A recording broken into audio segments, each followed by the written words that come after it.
Bienvenidos amigos a Radio Uruguay, bienvenidos a La Máquina de Pensar. ¿Cómo están? ¿Cómo lo están pasando? Saben que Mario Delgado Paraín el año pasado publicó una novela que tuvo mucho éxito, se vendió no sé cuántas ediciones, creo que fueron, si mal no recuerdo, 6 ediciones, esta novela editada en ediciones de la Banda Oriental. Se trata de El Hombre de Bruselas, y que fue presentada esta novela, El Hombre de Bruselas, en la Feria Internacional del Libro. Los que lo presentamos fueron la escritora Ana Vidal y quien les habla, y los invito, a escuchar la presentación de El Hombre de Bruselas en la Feria Internacional del Libro. Buenas tardes para todos en nombre de la editorial. Bueno, voy a ser muy breve. Cuando hacia fines del año pasado, al principio de este, nos pusimos a pensar qué íbamos a hacer con los 50 años de Banda Oriental. Bueno, nos empezaron a caer ideas, algunas de las cuales se han ido desarrollando durante este año, pero sin duda la frutilla de la torta fue esta maravillosa novela que tenemos acá, de Mario Delgado, que no pudo venir mejor para completar el digno marco de los 50 años de la editorial. Una novela que publicamos primero en nuestro club de lectores de Banda Oriental, y quisiera hacer notar que además Mario es el autor más publicado en esa colección. En este momento no me acuerdo si con 9 o 10 títulos, ¿eh? Es decir, que casi toda la obra de Mario la hemos publicado en lectores, ¿no? Y por supuesto con una edición para librería que ya conoce 3 tiradas, ¿no? 3 ediciones. Bueno, yo no voy a hacer ningún elogio a Mario porque me parece que sería vergonzoso dado la amistad que tengo con él, ¿no? Y además todos ustedes lo conocen tanto como yo. Estamos muy alegres de estar con él acá, contentísimos, y le voy a dejar la palabra a, primero. Hola, buenas tardes. Bueno, antes que nada, quiero agradecerles que me hayan invitado a hacer esta presentación, porque la verdad, como le decía a Mario el otro día, esto no puede considerarse una tarea, sino un placer, porque venir acá a hablarles de una novela que realmente me gustó mucho. No es un trabajo, no lo puedo considerar un trabajo, sino simplemente venirles a hablar desde la emoción que sentí yo al leer esta novela, que la leí 2 veces, y entonces la leí hace unos meses, antes de que fuera publicada, cuando Mario me llamó y me pidió si podía leerla, y la leí hace 2 o 3 días, bueno, para refrescar un poco las ideas, y me provocó nuevas emociones. Así que eso es más o menos lo que yo les voy a comentar a ustedes. Yo no soy crítica literaria, no soy analista, no les voy a hacer ningún análisis del punto de vista literario, simplemente les voy a hablar de mis emociones, que es lo que yo les puedo comentar, y no por el valor que puedan tener, sino porque quizás espero que con ella generen ustedes algo quizá de curiosidad que los motive a leer esta novela que verdaderamente, por lo que les voy a comentar ahora, creo que no se la pueden perder. No se la pueden perder, si ya han leído otras novelas de Mario me van a entender, pero yo sinceramente se lo dije la primera noche cuando la leí, porque esta es una novela que de verdad se lee de un tirón. Esto se dice generalmente en casi todas las presentaciones, pero esta vez es cierto. Se lee de un tirón, a lo sumo de 2 tirones, pero es una novela que atrapa y que fluye.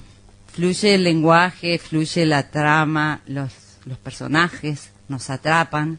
Además, bueno, yo la leí en esa primera versión, en esa primera vez, ya les digo, llevada por una emoción y por un pacto que hice ya desde las primeras líneas con el autor. Me dejé llevar por la belleza del lenguaje, que ya la conocemos de sus otras obras de Mario. Bueno, no es una sorpresa, no les voy a venir a hablar acá de cómo maneja el lenguaje con esa sutileza maravillosa de que ni nos damos cuenta que hay un autor detrás, y el lenguaje nos va envolviendo. Y yo sinceramente, yo sé que hay una trama acá que es trascendente, que se puede hablar de metáforas de la humanidad, de los pozos del alma, de los pozos del pueblo. A mí, la verdad que la trama me tenía un poco sin cuidado, porque yo iba deleitada detrás de esos personajes, de ese lenguaje, me dejaba llevar. La verdad no me preocupaba mucho hacia dónde iba esa trama. Yo me iba enamorando sin darme cuenta, como creo que le pasó en algunas situaciones al autor.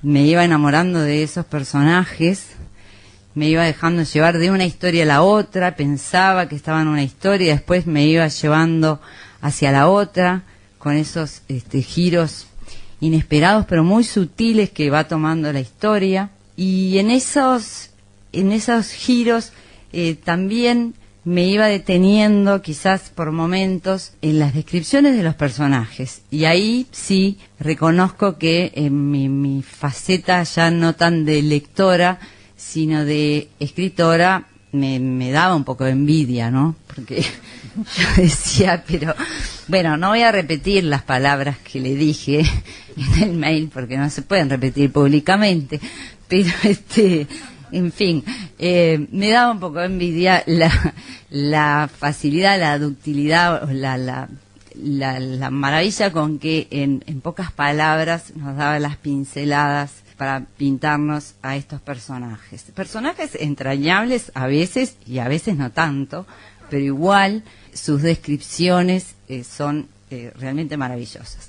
Personajes que nos seducen a veces desde la antiseducción. Quizás es eso lo que más me sedujo de un personaje, que no voy a decir cuál es porque no quiero influenciar al público, pero que uno lo ve allí parado abajo de la lluvia, recién bajado del ómnibus, y no da 2 pesos por él en principio, pero después va seduciendo, aun cuando él mismo confiesa que está tan cansado que no puede ni decir una palabra seductora, y en esa misma confesión empieza a ganar el corazón del lector, ¿no? Con esos pequeños giros o trampillas, no sé, porque a esta altura uno puede sospechar cualquier cosa de acá del narrador Delgado, pero así nos va comprando, y yo que cuando hago el pacto ficcional con el escritor lo hago a conciencia, me dejo llevar por la historia y bueno, y por estos personajes que ya les digo están pincelados maravillosamente. Bueno, acá yo me anoté algunas cosas nada más porque no quería dejar pasar, y quería leerles dentro de estas descripciones de los personajes. Como yo les decía, a veces no son solo los personajes principales los que tienen acá sus descripciones muy detalladas o muy bien pinceladas, aunque sean muy escuetas. Y acá hay un personaje secundario que es bastante deleznable, pero que está muy bellamente pintado, que es el secretario, el director de paseos públicos, Anastasio Silvera, que me encantó su descripción. Y entonces acá se las voy a leer, es muy breve. Dice: el alcalde lo observó de arriba abajo como si no le creyera del todo. A decir verdad, nunca le había creído. Lo sentía habitado por un pesimismo enfermizo, de esos que impregnan de mal augurio las inmediaciones de donde se mueven. Anastasio Silvera era el hombre más triste que había conocido en su vida. Vivía solo con su mujer. No le gustaba la música, nunca había invitado a nadie a cenar a su casa, y se decía que tenía las paredes cubiertas de fotografías de antepasados mal afeitados y patibularios. Gente de vestimentas negras que se había ido a los Estados Unidos con una mano atrás y otra adelante, pero que ahora eran propietarios enriquecidos e inaccesibles para un pariente lejano como él. El alcalde sacudió la cabeza y pensó que aquel hombre también debió haber emigrado a los Estados Unidos y no volver nunca más. Bueno, ya con eso no precisa decir nada más de este personaje. Bueno, en esa primera lectura entonces se atisban varias tramas, varias interpretaciones. Yo creo que, aunque esté repetido, no está de más decirlo, que se puede ver como un caleidoscopio. Yo he leído otros comentarios, otras opiniones y he visto otras interpretaciones y digo, me parece maravilloso. Acá cada cual es como los libros que leían mis hijos cuando eran chicos, de elabora tu propia aventura, y en cada página, bueno, cada uno agarraba para un lado diferente. Bueno, esto es más o menos lo mismo. Cada cual puede hacer su capa de lectura y ver en esta novela varias historias, varias tramas diferentes. Todo esto me pasó con una primera lectura. Ahora, ¿qué me pasó en esta segunda lectura de hace 2 o 3 días? Que descubrí yo que estaba oculto entre esas capas y que no había advertido en la primera lectura, que solapadamente el escritor Mario Delgado había insertado dentro de esta novela y acá Pablo Silva me va a tener que perdonar la expresión, no sé, Mario me la va a perdonar, Pablo no sé, pero a mí cuando me lo dijeron de una novela, yo me quedé orgullosa cuando me dijeron que Arrascaeta era un manual de autoayuda para hombres. Bueno, esto es un manual de autoayuda para escritores y está totalmente disimulado y está entre líneas. Yo ahora cuando lo releí lo fui marcando y lo fui numerando y están marcadas acá varias reglas del arte y oficio de escribir y las fuiste poniendo disimuladamente en los diálogos y en las reflexiones. Porque esto no es una cuestión grandilocuente como hemos leído ya hasta el cansancio del por qué escribo, por qué no escribo, del arte de escribir y del no escribir, y se me acabaron las ganas de escribir y no sé qué escribir, que ya son aburridísimos, hemos leído, por lo menos a mí me aburre muchísimo. Hay varias reflexiones de qué le pasa a un escritor cuando se queda sin saber qué escribir, qué hacer con lo ya escrito, cortar con lo que hemos escrito, nos ha ido bien, empezar con algo nuevo, qué hacer con las críticas, dejarnos llevar. Y está todo en la voz, sí, te descubrí, ¿viste? Está todo en la voz de un narrador, del narrador Correa, de un personaje, usando el anglicismo, el loser, ¿no? Que está ahí en un café de un pueblo imaginario que está por incendiarse y hace esas reflexiones con un tono muy menor. Acá no hay grandilocuencia, no hay un escritor exitoso que nos viene a hacer sus reflexiones desde el Olimpo del éxito y nos viene a decir qué es lo que hay que hacer si uno quiere escribir o si no quiere escribir o si se le quedó seca de ideas para escribir. Y yo digo, bueno, acá hay varias reflexiones a lo largo de la novela que ahora están numeradas y señaladas.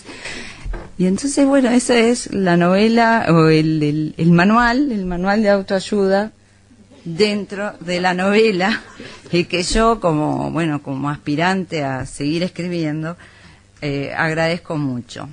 Y acerca de eso quiero leerles también, y ya para terminar, un párrafo de acá de la novela. En esta escena está el narrador Correa junto con el belga Marc Rimet y el dueño del hotel de Mosquitos, Hermógenes Berrueta. Están los tres sentados en una mesa del hotel. Bueno, el narrador Correa está hablando con el belga y le dice: «Soy escritor y vivo en la ciudad de Minas», dijo el narrador Correa con severidad. «Y ahora que lo estoy pensando mejor, no sé por qué vine. Creo que vine a buscar una historia que no ha ocurrido todavía. Delirios, va». Recién ahí Marc Rimet reparó en que ambos, él mismo y el narrador Correa, habían llegado al pueblo el mismo día en el mismo coche del expreso minuano, aunque también recordó que lo había perdido de vista apenas descendieron frente al bar de la terminal, como si no hubiera existido nunca. De cualquier manera, jamás hubiera imaginado que en aquel lugar del planeta se iba a encontrar con un escritor, o mejor dicho, con un indigente con mayúsculas, que para él eso eran los escritores, que seguramente se las ingeniaba para matar el tiempo con cierto estilo, cosa que Marc Rimet dudaba que otros de su misma condición pudiesen hacer lo mismo en Bélgica, en Francia o en Suiza, por más que estos países se consideraran el centro del mundo. Al fin y al cabo, pensaba el hombre de Bruselas, como la tierra propia no hay otra, aunque sea tan pobre como esta, y por si fuera poco, con un gigantesco pozo inundado ocupando el corazón de un pueblo que no tiene la menor idea acerca de qué demonios hacer con él. Con que un escritor, se admiró Marc Rimet, descubriendo de pronto que estaba frente a una buena excusa para mejorar la atmósfera de la mesa y el talante del hotelero ofendido. Siempre me gustó leer, pero nunca pude escribir 10 renglones de corrido.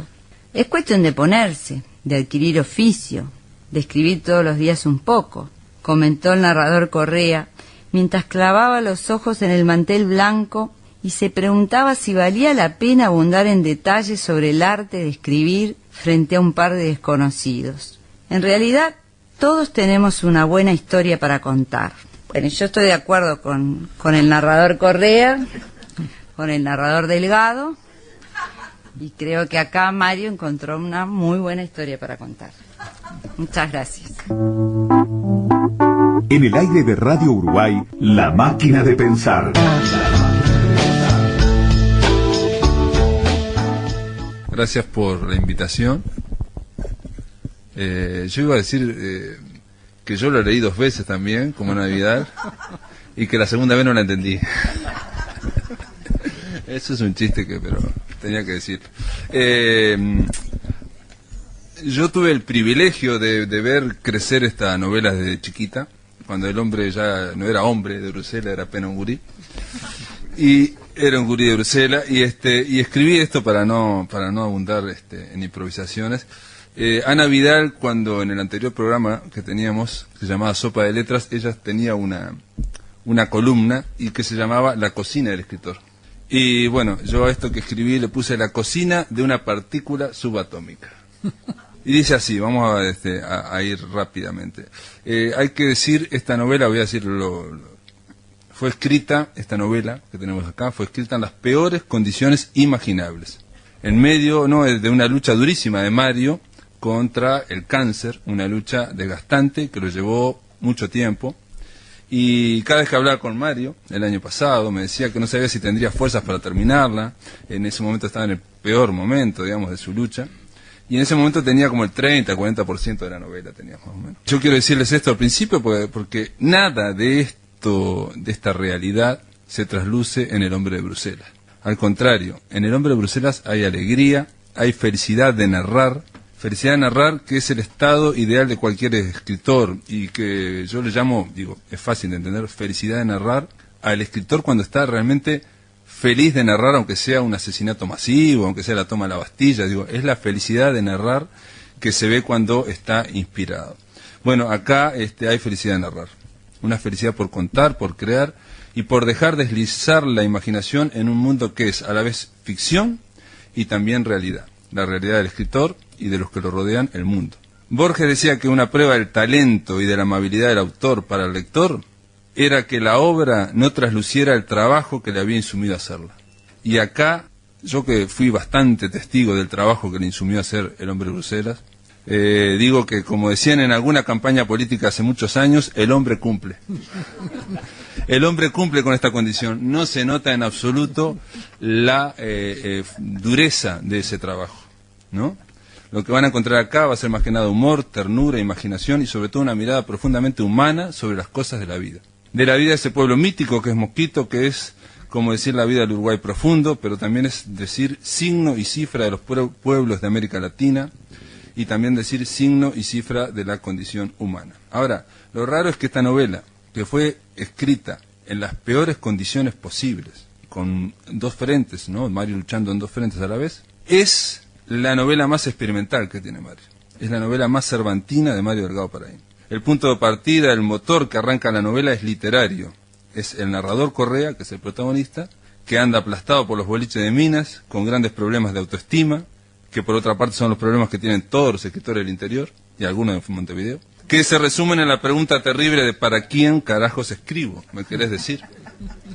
Bueno, ahí andaba el narrador Correa y decide seguir el consejo, el narrador Correa, en una mala noche, de un crítico literario mediocre, un escritor frustrado, un crítico que solo elogia a escritores extranjeros o compatriotas siempre y cuando llevan al menos muertos 2 siglos. Este hombre le aconseja, este crítico, a el narrador Correa, que tiene que incendiar su pueblo mítico, prenderle fuego a Mosquitos. Cuando Mario me pasó el primer borrador, que repito que tenía el 40% más o menos, tenía menos de la mitad, yo me enganchó, me gustó mucho y le dije, está notable, es una especie de parodia de la vida breve, de Dejemos hablar al viento, donde Onetti quema Santa María, y me pareció una gran atrevimiento meterse con una de las obras cumbres de la literatura uruguaya. Pero yo creo que me equivoqué, porque ahí en la novela de de Onetti, Dejemos hablar al viento, donde se quema, se incendia Santa María, Colorado prende fuego a Santa María, ahí el incendio no es una parte de esa novela y no es la parte, si bien es el clima, no es la parte más importante. En El hombre de Bruselas, la idea de prenderle fuego a un pueblo ficticio es el motor de la novela, es lo que la hace arrancar y moverse. Así como la segunda parte del Quijote, la idea de publicar ese libro, la segunda parte, para desmentir al falso Quijote de Avellaneda, es el motor de la novela, la segunda parte de Quijote. O sea, el Quijote arranca porque hay que desmentir a otra novela y entonces hay que generar esa segunda parte, esa segunda novela para desmentir al falso Quijote de Avellaneda. Es decir, los dos, Cervantes y Mario Delgado Paraín, para resolver un problema de ficción, escriben otra ficción. Y con eso proporcionan a una realidad de cajas chinas a lo narrado, en la que el lector entra cómodamente y en la que en determinado momento deja de preguntarse, a ver, esto es real, por lo menos yo, el lector soy yo en este caso, dejas de preguntarte un momento, esto es real, esto es la ficción, esto es la otra ficción que está dentro de la ficción, porque todo entra cómodamente y se desplaza con una felicidad envidiable. Y ahí está el envidiable de Ana Vidal, ¿no? Que como lo envidia. Y lo que importa de veras en ese momento que uno entra en esta novela, es seguir a los personajes, verlos vivir, equivocarse y sorprenderse de que la vida tenga tantas coincidencias. Y sin embargo, acertemos tan poco, que es lo que importa siempre en cualquier novela, ¿no? Ver, vivir a los personajes. Eso creo yo. Tuve la suerte, bueno, ya lo dije al principio, de que este hombre de Bruselas lo vi crecer, era chiquito, casi un gurí.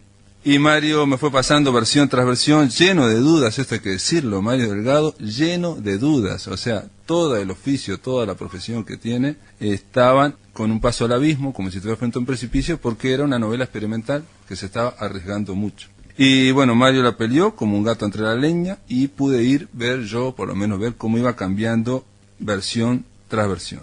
Cuando digo cómo iba cambiando, me parece importante decir que iba cambiando total y radicalmente en cada versión. Porque no solo cambiaban los nombres de los personajes, cambiaba el físico de los personajes y después cambiaba la importancia y el peso de ese personaje en la historia. Y por último empezaba a cambiar toda la historia, que se iba moldeando, se iba doblegando sobre sí misma, doblándose, desplazándose y pegando volantazos como si fuera un camión sin freno. Y salía siempre por donde menos uno lo esperaba, que en mi caso yo, obviamente, trataba de seguirla, continuarla y decía, mira, aquí es como si fuera Graham Greene, el tercer hombre. En el tercer hombre ocurre un equívoco cuando alguien baja de un tren y lo consideran otro escritor, ahí. Entonces esto es brutal, madre, esto es como el tercer hombre, iba cambiando. Primero como Onetti, ahora como Graham Greene, iba cambiando. Simplemente un ejemplo, nada más voy a poner un ejemplo. En la primera versión, el crítico literario, el crítico que comienza al principio, era uno de los 2 o 3 personajes principales de esta historia.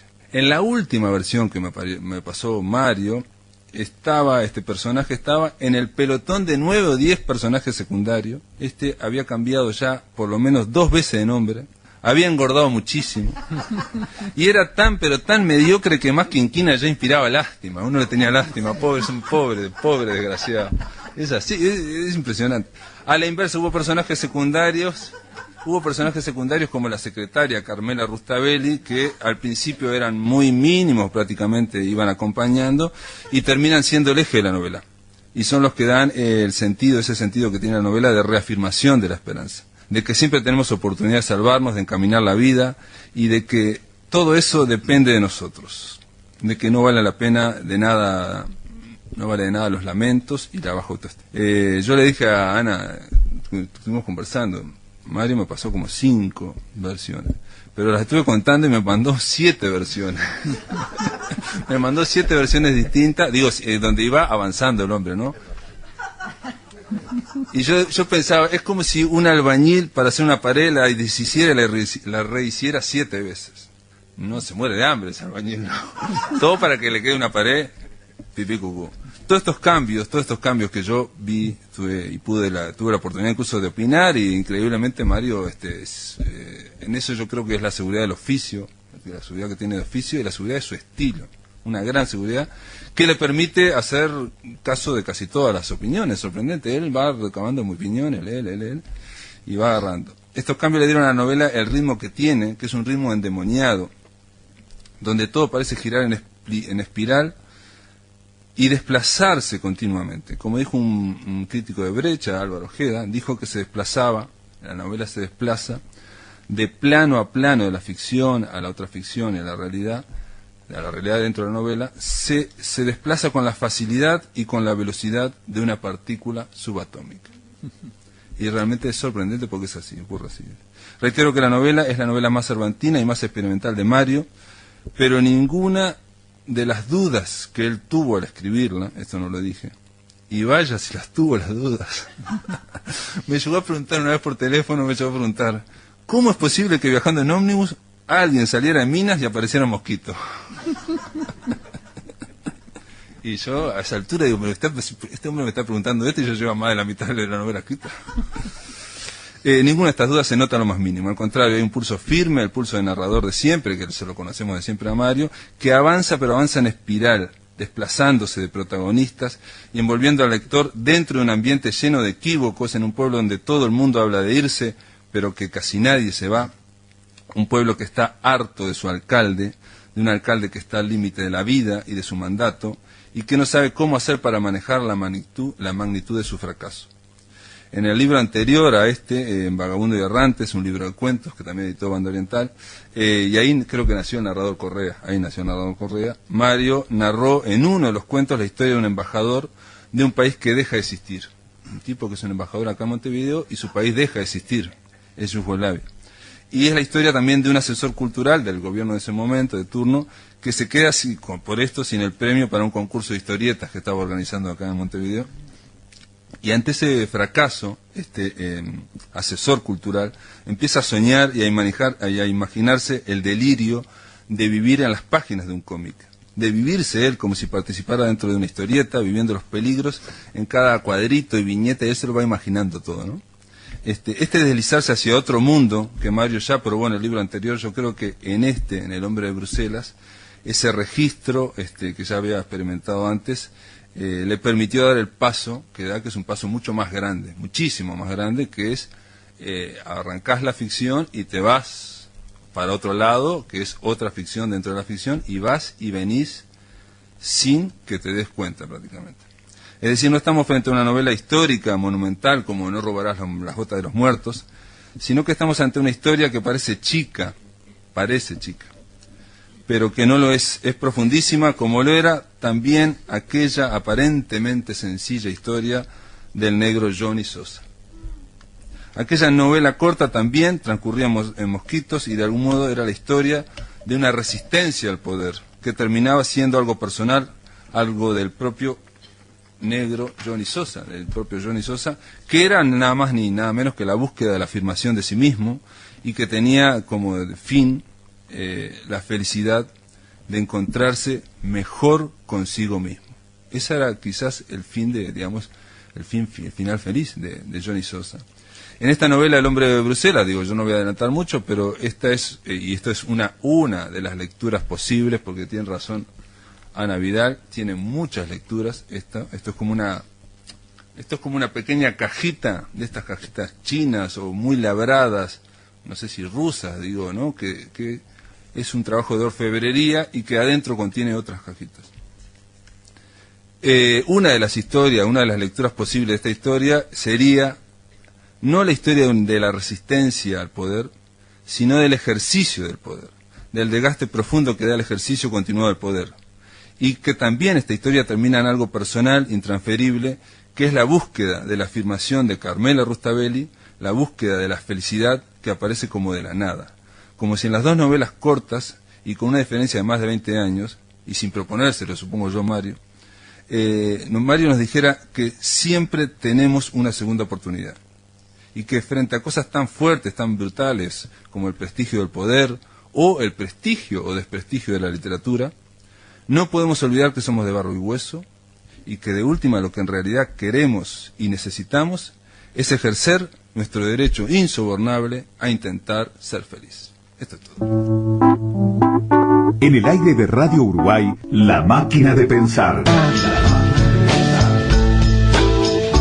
Que nada, gracias por estar todos aquí acompañando este parto. De todo corazón se los digo, muchas gracias, realmente. a los que vienen desde Montevideo y a los que llegan desde Rivera.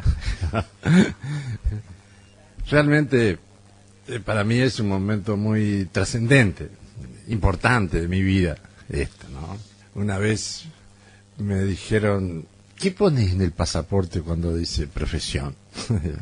Bueno, en el pasaporte dice escritor. Sí. Malo, bueno o regular, pero escritor al fin, ¿no? Para bien o para mal, ¿no? Yo creo que uno va convirtiendo este oficio a machetazos, a golpes, a fuerza de resistencias, ¿no? Yo soy un fanático de esta reflexión de Joao Guimarães Rosa, que dice que escribir es resistir. ¿Resistir a qué?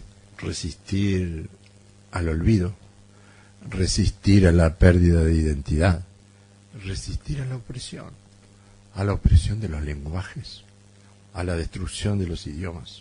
Yo creo que realmente escribir es un acto de resistencia. Al mismo tiempo, es maravilloso escuchar esas reflexiones de que Anita descubre un manual de autoayuda y jamás me propuse hacerlo. Amo a los escritores y a las escritoras, realmente tengo amor por los aprendices, por los que recién empiezan, por los que recién se están muriendo. Siento amor por eso, porque encuentro una razón para querer la vida. Si yo fuera pintor, tal vez me pasara lo mismo con los demás pintores, ¿no? En realidad también soy un fanático de los vasos comunicantes entre las distintas expresiones artísticas, ¿no?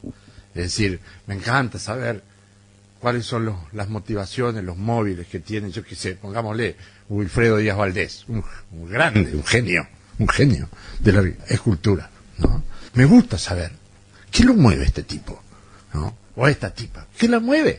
¿No? Y resulta que tenemos muchísimo más en común que si él hubiera sido escritor y yo hubiera sido escultor. Hubiéramos pensado tal vez exactamente lo mismo y amado el mismo mundo, ¿no? Entonces yo creo que uno jamás se puede salvar o crecer, o invertamos, nacer, crecer, salvarse, solo. Es una farsa. Es un acto de soberbia, de vanidad suprema, decir, esto lo hice yo, ¿no? Macanas. Yo soy un fanático de una palabra que para mí es sagrada, ¿no? Que es la palabra nosotros. La construcción del nosotros como una forma de encarnar una sociedad, un mundo, una nación. No creo que uno pueda hacerlo solo, ¿no? Entonces, crear es un acto de máxima, de suprema felicidad. Por eso es tan lindo de compartirlo, ¿no? De jorobarlo a las 3 de la mañana. Dice, a ver, negro, ¿qué te parece esto? Pero mirá que son las 3:15 son. Y llega bien, llega a buen puerto esa duda, esa duda de las tantas. Digo, es bien recibida, porque yo siento que es recibida con amor, no es recibida con una frialdad intelectual, con una perspectiva cientificista. No, es la mirada de amigo, ¿no? Yo no voy a decir la frase que me dijo Ana cuando le terminó la ley, me mandó el mensajito ahí. Pero se la puede imaginar porque estamos entre nosotros. Dice, ¿qué HP? Y dice, ¿no? Así dijo. Eso dijo. ¿Cómo pudo hacer esto? Algo así, ¿no? Y me encantó, digo, no me llenó de vanidad. Yo estaba aterrorizado cuando estaba llegando al final, pero ¿le daré este final? ¿Me jugaré a esto? Estoy engendrando un gigantesco fracaso, una aventura descabellada que no va a ser divisada por nadie. No fue así. Entonces yo digo, pero si lo pude hacer es porque tuve un nosotros al lado, ¿no? Y es Y cuando digo nosotros al lado, estoy hablando de todos los amigos, amigas, seres queridos, los editores mismos, que son mis amigos, ¿no? Yo estoy orgulloso de ser un autor de Banda Oriental, ¿no? Una editorial de 50 años, único caso en América Latina, único. Pero que es maravilloso cuando uno genera un engendro por primera vez y es leído con respeto, ¿no? Es decir, cuando lo miran a uno con una expresión de vos sabés que parece que vale la pena, ¿no? Y no se esmeran mucho los adjetivos calificativos. Entonces uno ahí crece de verdad, crece y no le teme al mundo exterior, a lo que está afuera del nosotros, no le teme porque lo empieza a sentir de igual a igual. Y si hay algo que yo le debo a la literatura, que jamás me hubiera imaginado estando en los aledaños de los barrios de Minas, es conocer el mundo y hacer amigos y amigas, de haber tenido la fortuna de considerar un amigo, negro, decía el viejo Pepe Saramago, amigos que nos veíamos de hace 14 años en Gijón, en Lisboa, en Póvoa de Varzim, en Oporto, gente que lo extraña a uno, que tiene miedo de que se le muera. Eso es maravilloso, ¿no? No hay distancia, ¿no? Somos uno. Y yo creo, cuando digo el hombre de Bruselas, lo voy a tirar algo, cuando yo tuve la fortuna de participar de un proceso constructivo, para bien o para mal, bueno, malo, regular, pero con mucho amor, que fue participar de la experiencia del gobierno de Montevideo a través de la intendencia, ¿no? Y bueno, tengo compañeros acá del equipo que me permitió ver por dentro cómo es un gobierno local, ¿no? Y cuando digo, ahora me estoy dando cuenta que cuando recién decía que es imposible salvarse solo, yo también lo aprendí acá, ¿no? Lo aprendí acá. Durante tal vez 200 años, los pequeños pueblitos, las pequeñas ciudades de América Latina, tuvieron que convivir con una soledad absoluta, tratando de satisfacer necesidades elementales de la vida y la convivencia, de lo que esperaban del progreso, todo eso. Bueno, yo lo aprendí a través de ese proceso que a algunos les puede rechinar, que puede ser tratar de instalar un proceso de descentralización del poder, ¿no? La descentralización. Establecer vínculos con otros pueblos, ciudades de Paraguay, de Brasil, de Argentina, de Bolivia, de Chile, que tienen los mismos problemas que nosotros, ¿no? Y que de pronto, Porto Alegre, Montevideo, Rosario, Santa Fe, Concepción en Chile, ¿no? Villarrica en Paraguay, ¿no? Juntos pueden presentar un proyecto mucho más accesible a la Unión Europea y ser atendidos los 5 ciudades con un solo proyecto. A mí me encantó la idea de hacer una sátira del gobierno local, ¿no? El alcalde que llega a la encrucijada de querer suicidarse porque no quiere estar el día que pierda las elecciones, por la sencilla razón de que tiene todo el pueblo en contra, porque no ha podido resolver el problema mayor urbano que tiene, que es un inmenso pozo que crece y crece y crece en el centro de la avenida principal, ¿no? Y bueno, y el alcalde empieza a entender a través de su secretaria, de Carmela, que todos los pueblos, desde el Mississippi hasta Canelones, tienen un pozo, que si no es en la calle, como decía, es en el alma, ¿no? Y bueno, se trata de hacer una estampita, de intentarlo, sobre ese drama, ¿no? Sobre ese gigantesco conflicto. Y bueno, lo hice con mucho amor, creyendo realmente que no iba a poder. Y pude, acá está. Y sí, y hemos como resurgiendo como el gato Feli entre las cenizas, ¿no? Entonces, de todo corazón, les agradezco esta compañía. Me siento muy feliz, realmente me siento muy bien. Y espero, porque coincidimos, creo que este es el oficio más solitario del mundo, ¿no?